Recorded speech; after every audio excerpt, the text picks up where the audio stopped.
Yes,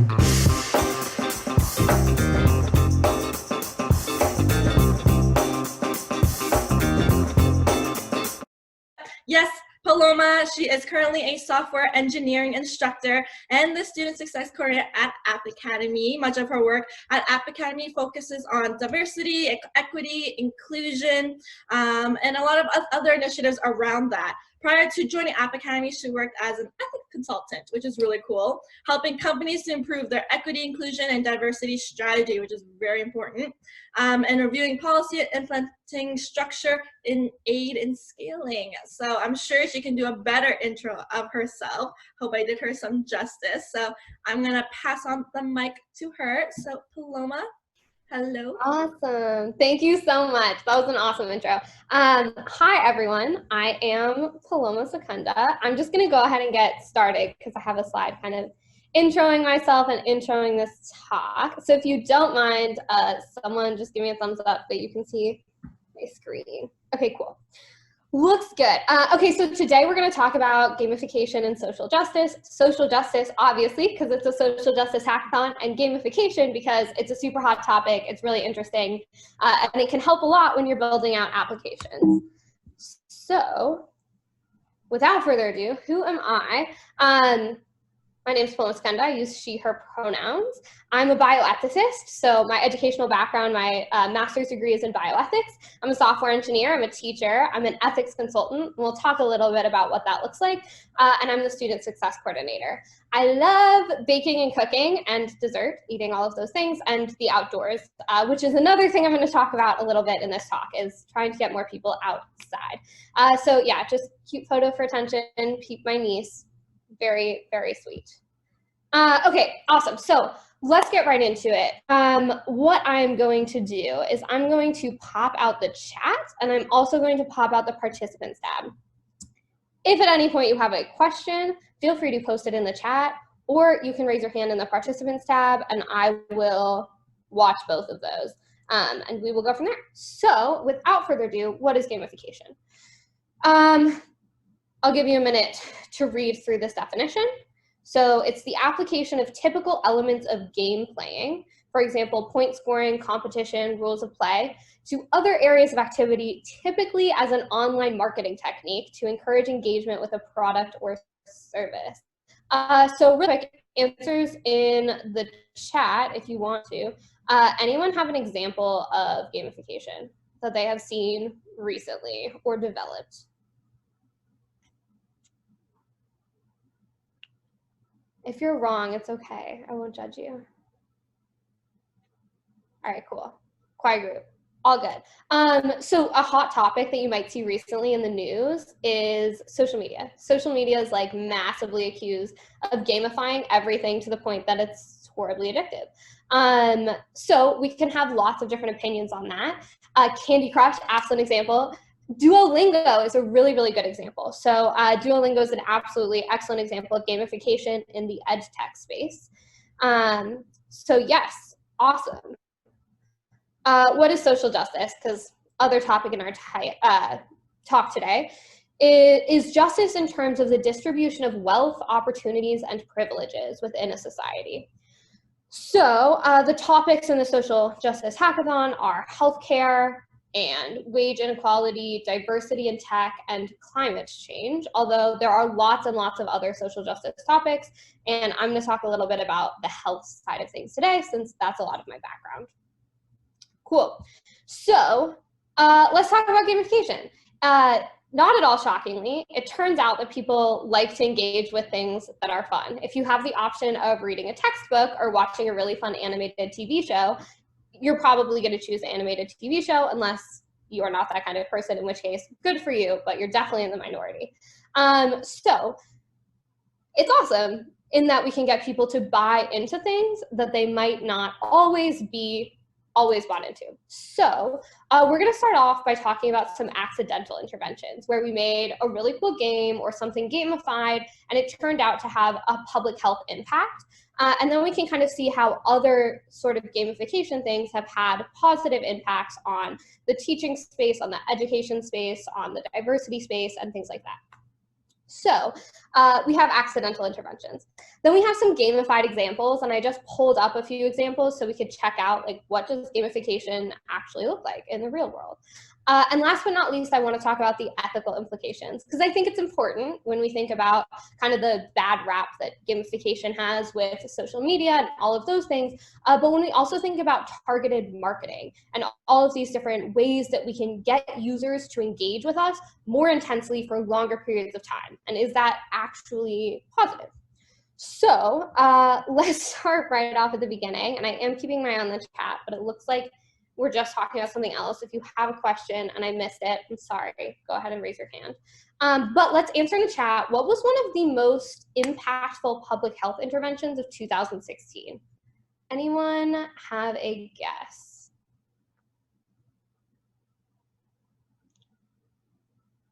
Cool. Go ahead and give me a green check mark if you know what a public health intervention is, and a no if you don't know what a public health intervention is. Or red check mark, red X. Okay, perfect. Let's talk about what a public health intervention is. This is going to be really helpful. So a public health intervention is essentially a program that we put in place for public health. Great examples of it are like a school lunch program. That's a public health intervention. We're trying to get kids to eat healthier foods. And so we have a public health intervention there. There are lots of examples of public health interventions. Another one is a vaccination program. So right now that might be a little interesting considering COVID and all the opinions we have about that, but effective vaccination programs like what eradicated smallpox and what was so close to eradicating polio, that's also a public health intervention. A sugar tax is an absolutely excellent example of a public health intervention. So now that we kind of have our grounding here, so what is the most, or one of the most impactful public health interventions of 2016? I see Zombies Run. Yes, that's awesome. Fitbit, also really great example. Sugar tax. Yes, Jennifer. Okay, so let's talk about Pokemon Go.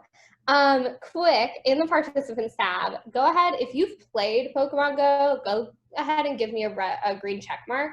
And if you've never played Pokemon Go, go ahead and give me a red X with a no.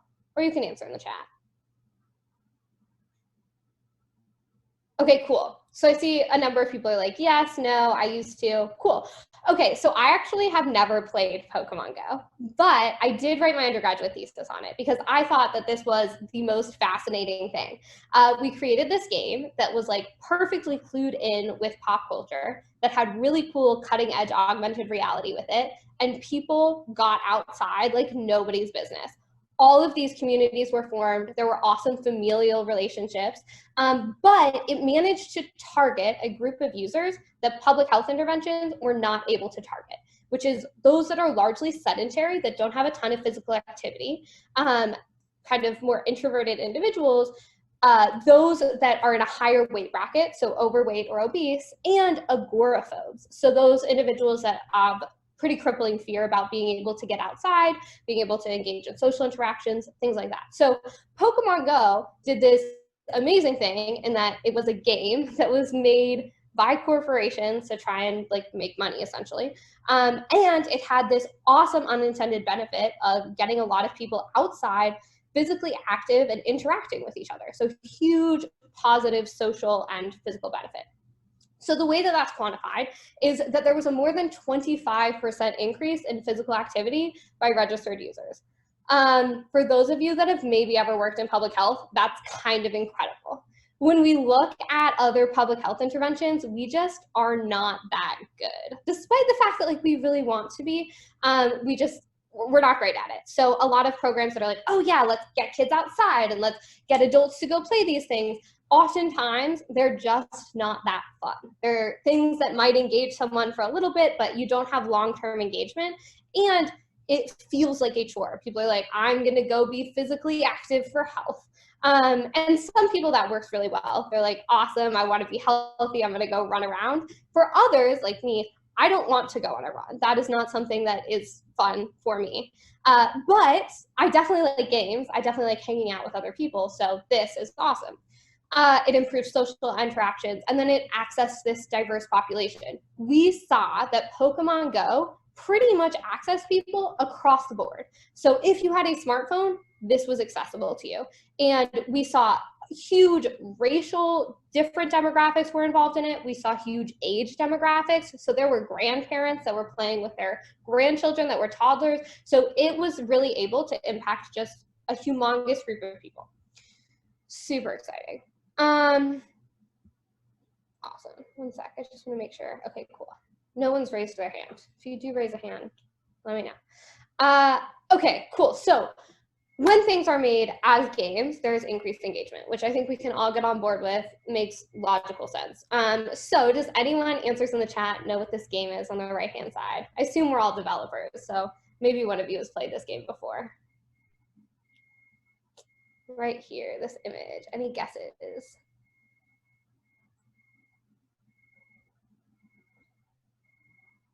Yes, Layla, Vim. This is Vim Adventure. For those of you that are devs that think Vim is really cool and have not played around with it, I highly recommend this game. It's super fun, it's engaging, and you get to learn how to navigate in Vim by like moving this little dude around that does cool gamey things for you. So this is another example of gamification. It is education. It kind of is hard to learn Vim. We all know that Stack Overflow's like #1 question is how do I get out of Vim? So there's a few challenges there, but this is an awesome way to engage people and go, oh, this is a really cool way to get engaged with technology. It's a good way to get engaged with this thing that is traditionally challenging. Cool, so let's learn Vim. So this is all good news. Let's check out some examples. I'm gonna minimize my screen, minimize this. Cool. So few examples here. Let's start out here because I can just scroll down because I think they're really interesting. There's lots of different things on here, but a huge one is like this TV show. So there's actually this one, and for those of you that have watched The Magicians, I love that show. Subtle plug, you should all go watch it. They also have a really cool website. So it's these kinds of websites that draw individuals in. They might have missions, they might have a map that you can explore, things like that. So there's really cool examples here. This Travel Zoo one is another one that I thought was really cool. So Travel Zoo is basically a booking website like Expedia or something like that. But this is a little older. I actually did go to their website to try and play around with it. Can't find this anymore. But originally, when they were trying to get more people to their website, they had this entertainment quiz. So right when you navigated to their website, there was a game. And when you started the game, you had to figure out where the location of these things were in the UK. And it was an awesome way to get more people involved, more people interested, and more people navigating to their website. So that's super exciting. Go Travel Zoo, good marketing. This one, getting a little bit more into social justice, is a literal game, but this game was created to address climate change and climate justice. So the point of the game is for users to recognize there's like this never-ending blizzard and they have to survive in it, but it does increase awareness. This game has actually been cited in a number of different studies as increasing awareness on social justice issues, particularly climate change. One sec. Cool.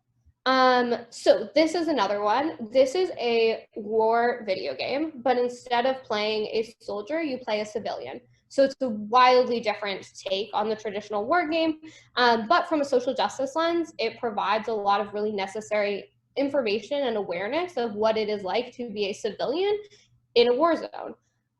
So that is a really interesting one. And then last but not least, this Parable of Polygons game.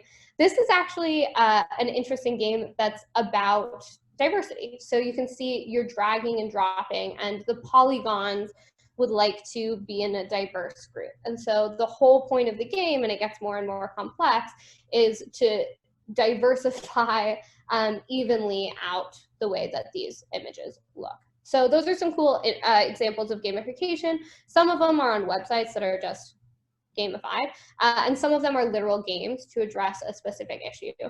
But those are really cool. Another example of gamification that is personally one of my favorites is rewards programs. Rewards programs are absolutely gamification. I travel a lot. I like traveling. And sorry, let me pop out the chat again. Cool. See the chat. See the participants tab. I travel a lot. I am consistently flying the same airline because I like their rewards program. I like that I have a little progress bar on the first page, and it will tell me like how many miles I've traveled, how much money I've spent with them, which isn't always the happiest, but it's still a progress bar, gamification, and things like that. And then at the end, you get rewards. You get status, or you get miles that you can use. Exactly. Nicole, great example. Always going to the same gas station to quote unquote collect points.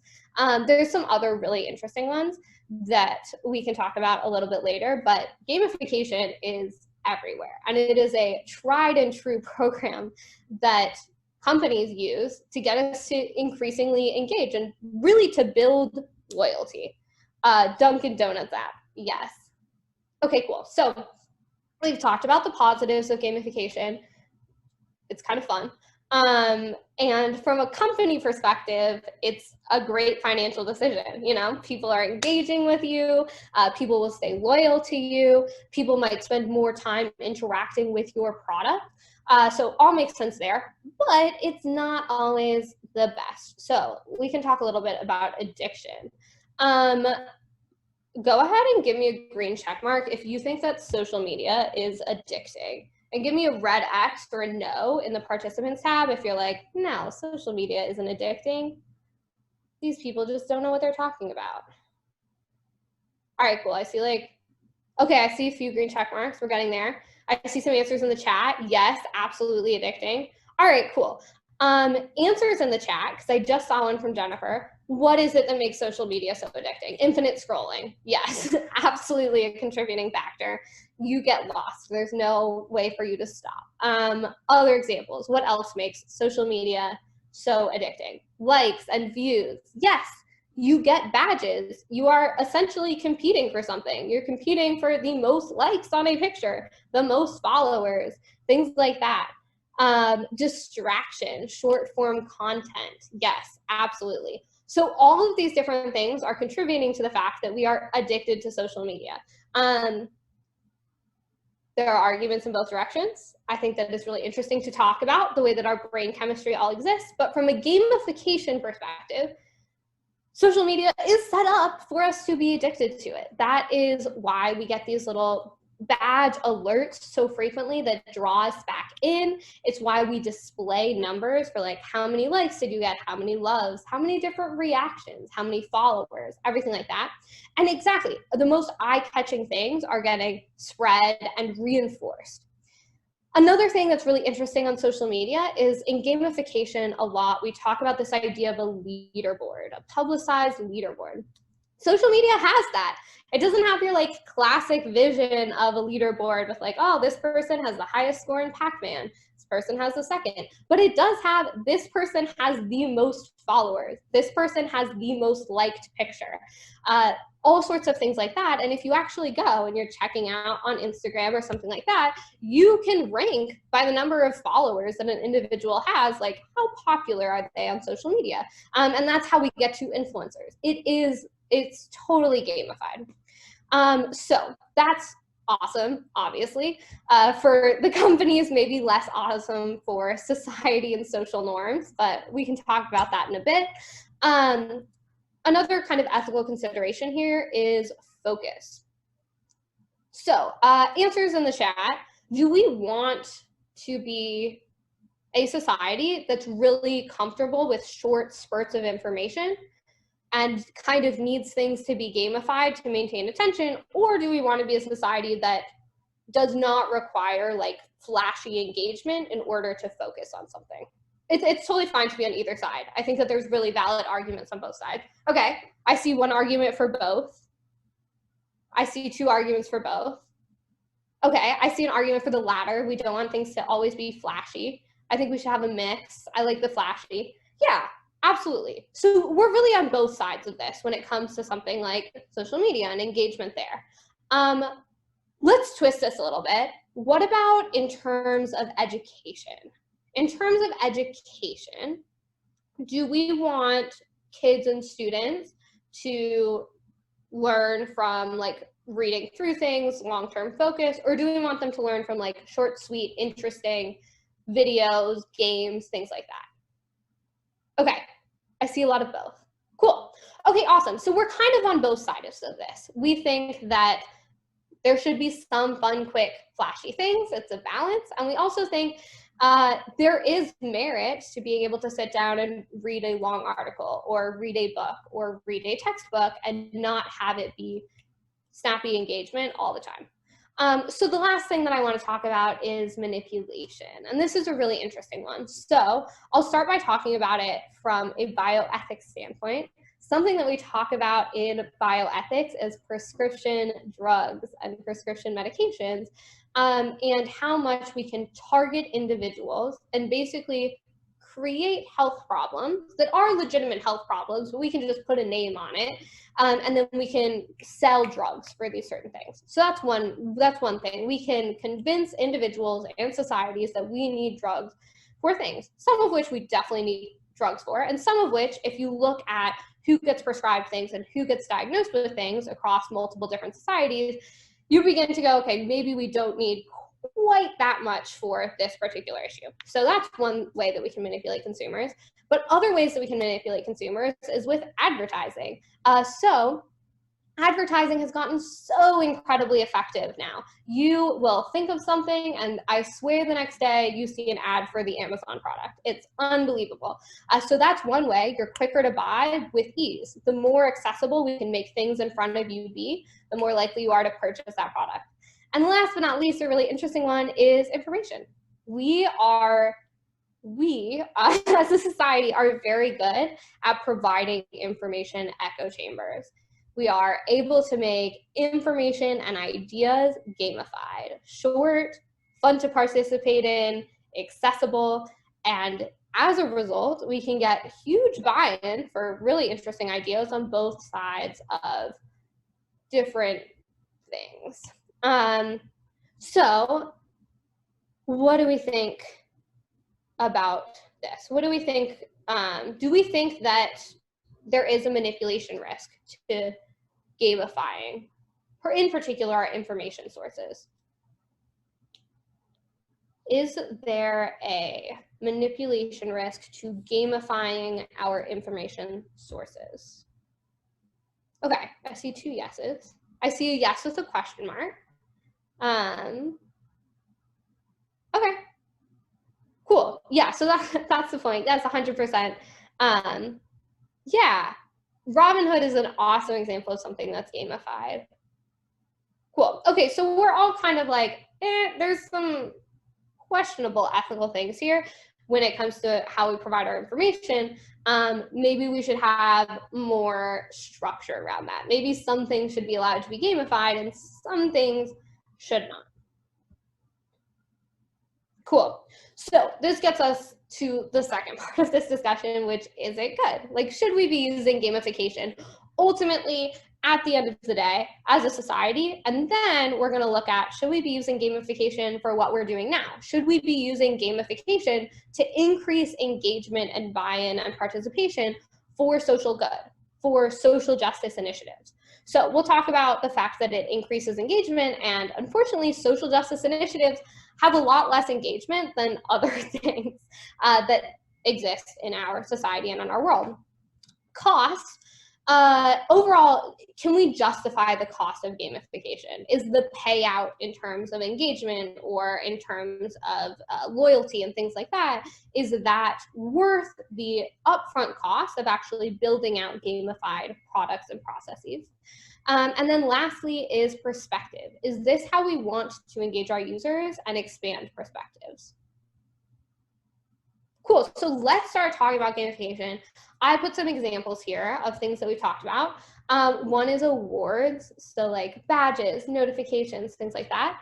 Another is competition, points or numerical values, and leaderboards, which we talked a little bit about with social media, but there's some other examples. If you have been an App Academy student, you have probably seen a Kahoot. Great example. It is literally a game, but it's for educational purposes. There are points, there are badges, there is a leaderboard. That gets us to number 3, which is it's a literal game activity. Kahoot is a great example of it is literally a game. So is the Vim example, great example of it's literally a game. A puzzle example is another one. I've seen some really cool portfolio sites from individuals that have puzzles that you put together to kind of build out their experience and expertise. You can go both ways in that one. One way is thinking, is someone that's looking at my portfolio site to hire me going to go through the effort of building out a puzzle? Side number 2 is, wow, that person was really cool. I got to build out a puzzle in order to see their activity there. So there's some really interesting ones there. Number 4 is rewards. We talked about this a little bit with like Dunkin' Donuts and things like that. We also talked about rewards in terms of like flights. I am flying on this one airline, even if it's more expensive, so that I can build up my rewards there. And then lastly is number 5, these visual dashboards and progress bars. And these are really common, particularly in B2B products. So if you have worked at a business, you've seen basically like how far is this customer into our pipeline, or how far is this customer into our acquisition process? How much information do we have from this individual? How much have you completed paperwork? Things like that. Those visuals and those dashboards and those progress bars, we are very interested in as a society. Yes to David D. Cool. Does anyone, while we're on this, have any other like examples of things that you've seen that are gamification? Awards, competition, game activity, rewards, visual dashboards and progress bars. Anything else that people want to throw onto this list?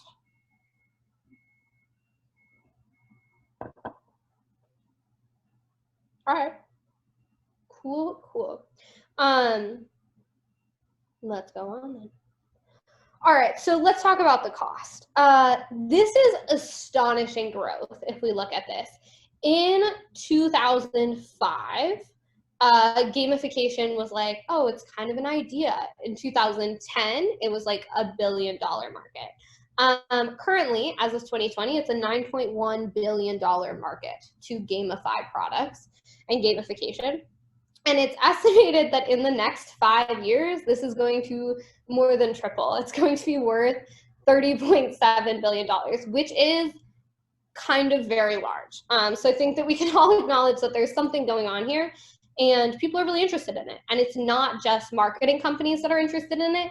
Governments are interested in it. Social media is very interested in it. Education and ed tech, hugely interested in it. Financial services, talking about Robinhood, they're interested in it. So we're into making things fun for our users. But it can be very expensive to implement. It is hard. It doesn't just include like, oh, it's kind of gamified. It has to make sense to a user. It has to have easy UI and UX. And the CSS has to actually look good. If you have a pretty, what's the word?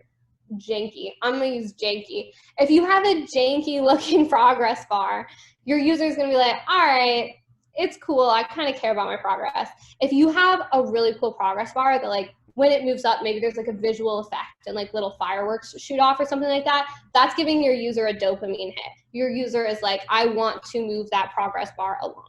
So it can be really expensive to implement, but it's also a huge market. If you're on the side of gamifying things, you could be making a lot of money.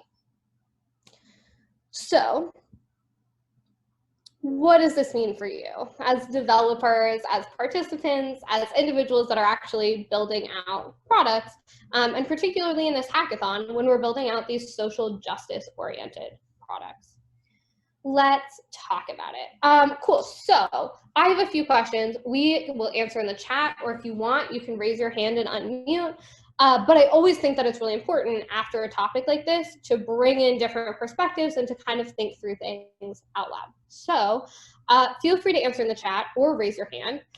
Anyone have any other good examples of gamification? I know Robinhood came up, the Dunkin' Donuts app came up.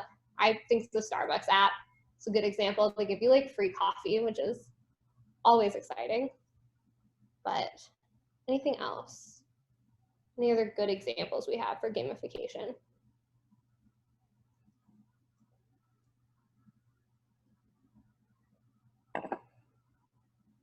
Yes, Flexbox Froggy, absolutely. Flexbox Froggy is an awesome example of gamification. Yes, absolutely. Like having things that auto download GIFs or Giphies or GIFs or Jiffies, don't judge me. That is an awesome example. Advent of code, another great example. Advent of code is super fun. Increases engagement, all of that. Mercado Libre, so it'll give you points and levels where you get advantages the more levels you reach. So yeah, all of these things are awesome.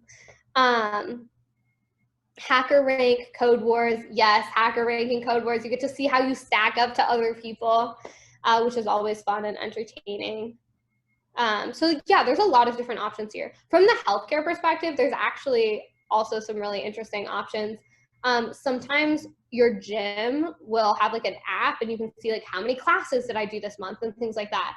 Another example, because it's the end of the year, and if you're on Instagram, you've seen everyone posting their Spotify downloads, like these are the songs that I watched, this is the genre that I saw the most, and all of these different things. That's an example of gamification.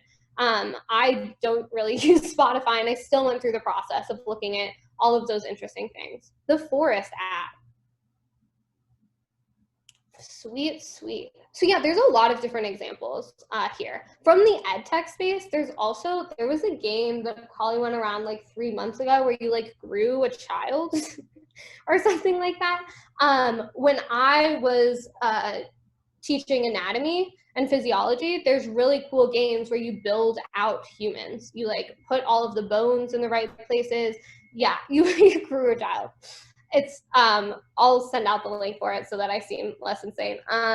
But you would build out a human. It was very engaging and interesting. And I remember when I was a kid, there was a game where you had a bunch of continents and you got to drag and drop them, or a bunch of countries and you got to drag and drop them into a continent to learn where countries are. So yeah, there's lots of different examples, and it's not just literal games. It's Spotify or Target or anything that's kind of giving you that reinforced I should continue to engage. So next question, do we think gamification should be used? So the first question to this is, do we think gamification should be used at all? Do we think that it is, to our point, to our betterment, to have these kind of hooky engagement? And we can answer in chat. So do we think that gamification should be used at all? And then we'll talk about, okay, if it's going to be used, what should we use it for? So answers in the chat. Do we think that gamification should be used at all? I see one yes. I see a yes, but 2 yeses, 3 yeses, 4 yeses. All right, awesome. So we generally think like, yes, gamification is cool. It's effective. We're okay with using it. Part 2, do we think that gamification should be used in marketing and advertising? Do you think that marketing and advertising should use gamification? Okay, I see yes, definitely. I see to an extent. One other example of gamification in marketing is there was this game that you like had your phone and it was like, how fast can you scroll? And it was an ad for, I think like a gas company or something like that. But people were like, I won. I scrolled so fast on my phone and things like that. So that's a little bit what you're talking about. Are notifications in the realm of gamification? Yes, I would say notifications are in the realm of gamification. However, the more you're getting into like numerical based notifications, so like you walked 10,000 steps today or you got 15 likes, that's more of a gamification than a text notification. Does that make sense, Tej? Yes, thank you. Awesome, no problem. Awesome. Yes, from David. There are some laws about advertising that's targeted at children, so maybe gamification shouldn't be used. Okay, from Jamie. I think that we need to consider the long-term effects of young children, but it's a really complex issue to set parameters on when gamification should be used. Yes, all true. Does anyone want to raise your hand and put out an argument for whether or not gamification should be used in marketing?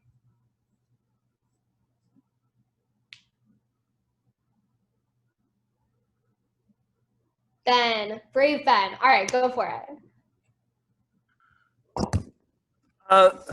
So I think gamification is really great for engagement, because if someone goes through the process of like whatever sort of gamification you have, like on a website like that travel site you showed earlier, then you'll get higher engagement, and that's fine. I think it depends on like the goal. Like gamification itself isn't bad, but you have to have like a specific goal in mind. And when you have something like Facebook where it's just like endlessly scrolling, things like that, and you'll have like, and then there's no eventual goal. It's just, the goal is just continuous engagement. I think that's when you sort of get into bad practices. Awesome. Snaps. Thank you, Ben. Yeah, I agree. I think that it's fine to have gamification in marketing. Like, really, it's like survival of the fittest here. Like, if you have a really engaging marketing thing, then kudos to you. I do, however, just from like the bioethics, legal, ethical implication side, I think there are interesting things where we're like, should we really be gamifying that? And I think certain aspects of like, should you be able to have gamified pharmaceutical marketing? Because that could have a real impact on someone's health. Or any sort of safety item. Like, should we have gamification for marketing of safety items? That begins to get a little bit more nitpicky, because do we want people to buy off what the most engaging marketing is, or do we want people to buy based off the fact that it's the safest or the best option? Okay, so let's pivot a tiny little bit. What about for social justice? How do we feel about using gamification for social justice? And you can answer in the chat, or you can raise a hand and I'll call on you. Quick side note, do be careful about when your microphones are on and off, just so we don't have any background noise. Layla says, if the goal is to keep the user perpetually engaged, it can become unhealthy, which is not cool. Yes, Tej completely agrees with Layla. But how can we monitor this? How can we scrutinize this? Great question. Very, very challenging. All right, Barbara, go for it. I think that it should absolutely be used for social justice, because like you said, it tends to be something that doesn't get the attention it deserves. So I think that to use a tool that's available to us like gamification for a good cause should absolutely be done. I see no reason why not. Awesome. Snaps, and thank you, Barbara. Ben, is that an old hand or a new hand? Okay, I'm gonna assume that was an old hand. Cool. David says, I've been thinking of making a how to recycle game for a while. Oh my gosh, I love raccoons. Favorite animal. A raccoon tasked to throw the trash in the correct bin and to sell it to the Toronto government. Yes, absolutely. This is completely, there are great examples of using gamification for social initiatives like this. Okay, so one thing that I do want to point out here is some things it's kind of easier to gamify. This is a great example. Climate change is a little bit easier to gamify, because a lot of what we're talking about is, I don't want to say a lighter issue, because it's not a light issue at all, but when we talk about climate change, even though we might not necessarily, I don't necessarily think this is the best way to go about it, we're oftentimes not talking about human cost. It's a lot harder to talk about human cost with climate change. We're going to do gamification like how to recycle, how to save the fish, how to save the forest, things like that. However, on the flip side, some issues can be a lot harder. Like, how can we use gamification to address racial issues where we have really big structures of power, and it might not be something that we want totally gamified. So How do we feel about that? How do we feel about using gamification for these issues that might be very serious on the human side, on the human level?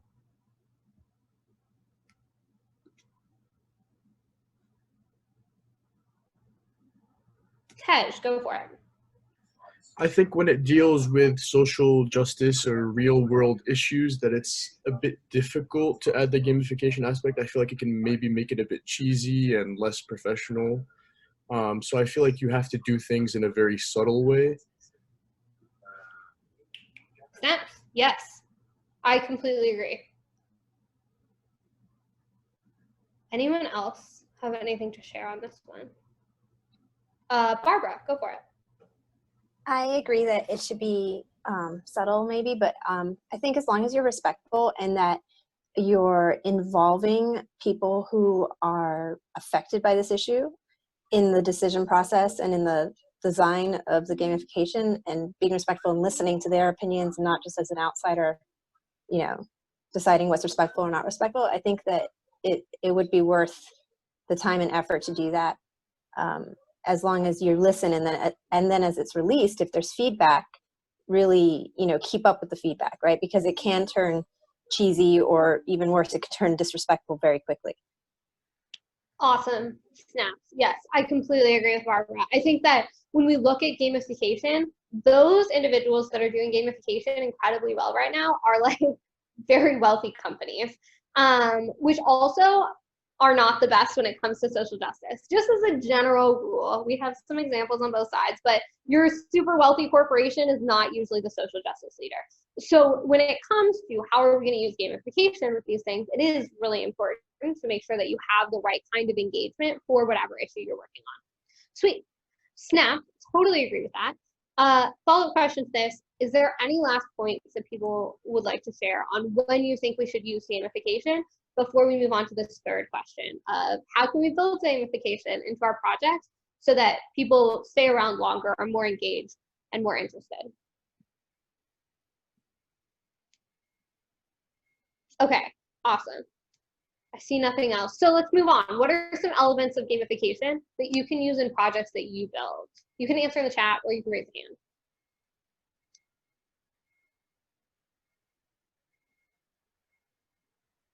What are some examples of gamification that you can use in projects that you build?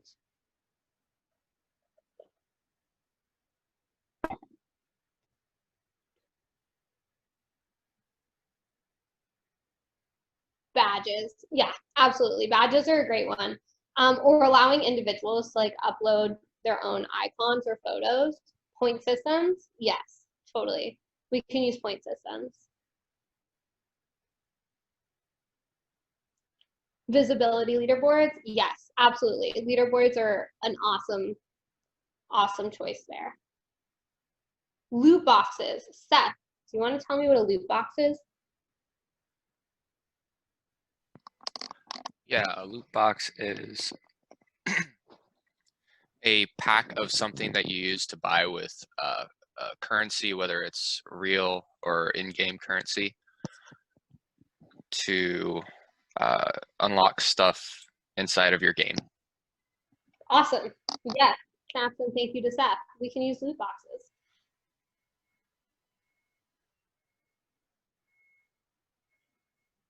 Cool. Anything else you want to add in here?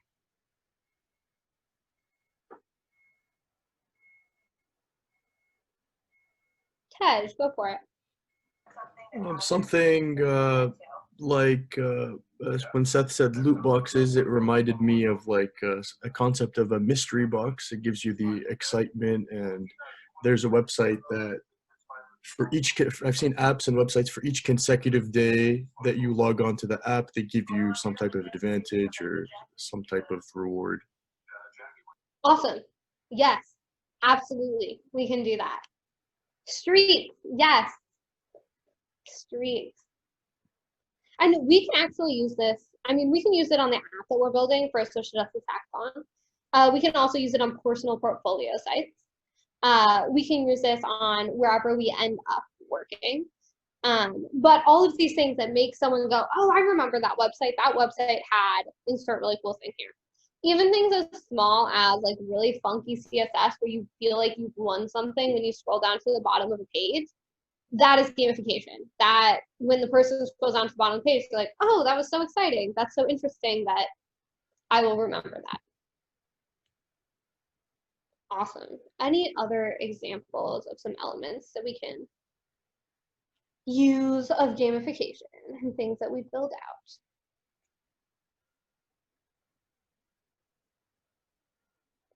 All right. Awesome. Last but not least, and you can give me a green check mark or a red X in the participants tab. Do you think that gamification is worth the cost? Do you think that when building out an app or designing an application, we should think of gamification as a pillar, the same way we think about other things? Or do we think that it's too expensive given the payback? Okay, so yes. Yes, we think that gamification is worth the cost. Okay, Giovanni says gamification is worth the cost because it's an investment for companies to make more money. So lots of yeses here. Barbara, I saw you raise your hand. Is there something you wanted to say on this? Yeah, that was an accident. Sorry. Okay, cool. All good. Awesome. I actually agree. I think that gamification is a good, worthwhile investment. And I think that the companies that need to be making more of this investment are not the companies that are currently making this investment. I think that gamification should be used on things like social initiatives, education, things like that, where it's difficult to stay engaged for long periods of time. I think gamification should be used a little less on social media and frankly on marketing. Yes, David, excellent point in the chat. I think gamification is just an enhancement of whatever you build. So it'll amplify the good or the bad depending on what your intentions are. All right, awesome. Let's go ahead and continue on. So gamification and social justice. So gamification increases engagement and can make things fun, but it is addictive. It can make light of a more serious topic, and it can decrease ability to engage with complex material. So that's the last thing that I wanted to talk about, is our ability to engage with complex material. So earlier on in this discussion, we were like, we think it's good to have both. We think that it's good to have some things be gamified, and we also think that it's important for individuals and students, whoever you might be, to be able to engage with material that is not gamified. What we have found is that psychologically speaking, it is harder to do that. So the more gamified material that is out there in the world, the harder it is for individuals to focus for long periods of time. Pretty much across the board. So this is really fascinating. There's a few different things that you can talk about related to this as like, well, maybe it's just an increased focus on technology. You can be on either side of that. As a technologist, I want to think, no, it's not technology. It might be the way that we're using it. But there is really interesting neuroscience that the more time that we spend going through gamified, short-term educational things, the more time that we're spending scrolling through social media, the more we're losing our ability to have long-term focus on things that are not gamified. So it's one other aspect that we should take into account. Awesome. So my last few notes. The first one is some things to keep in mind. When it comes to gamification, we want to keep in mind what is the goal of what we are building. So if our goal is to engage users and build loyalty, gamification, definitely a way to go there. If our goal is to provide like very complex, more serious information, gamification might not be the direction we want to go. So if you're PubMed, for example, I don't know if y'all know what PubMed is. Hopefully some of you do. PubMed is a scientific journal for medical papers. PubMed might not be the best place to build in gamification, but it also might be because there's not as much engagement with PubMed as we might want there to be in our society. So one thing to keep in mind is what is the goal of what you are building. And this is also something important to keep in mind when it comes to gamification. If your gamification works really well on a phone and you're building a computer-based application, is this actually a direction that you want to pour cost into? So just being really aware of what the goal and where whatever you're building is going to be used. Where do you see gamification in your day-to-day life? Hopefully after today, you begin to see it a whole lot more. You'll see it in billboards, you'll see it in advertisements, you'll see it on social media. It's kind of hard to get away from. But it is important to take note of it, both because it can help you as a developer when you're building out these engaging products to go, oh, this works really well from this other product, I'm going to incorporate that here. And also because it can help you kind of highlight where you might have unintended influences in your life. And last but not least is, does the gamification fit the desired population? So this can be kind of important on both sides, but we want to make sure that whatever gamification we're using is fitting whatever targeted population we're expecting to utilize our app, or that we're trying to build like long-term rewards or loyalty with.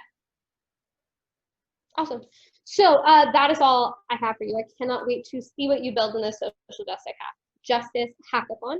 And if you would, go ahead and connect with me on something, because I would love to see any feedback that you have, either about this particular presentation, or if you've seen me in the past, another presentation, or if there's any topic that you would like to see discussed, I would love to hear about it. So that is all for me. I will stick around for the next 7 minutes if anyone has questions or anything they want to talk about in relation to social justice, to gamification, to diversity, equity, and inclusion, or to App Academy. But other than that, thank you all so much for hanging out with me today. Have a wonderful, wonderful rest of your day, and I'm excited to see what you all produce.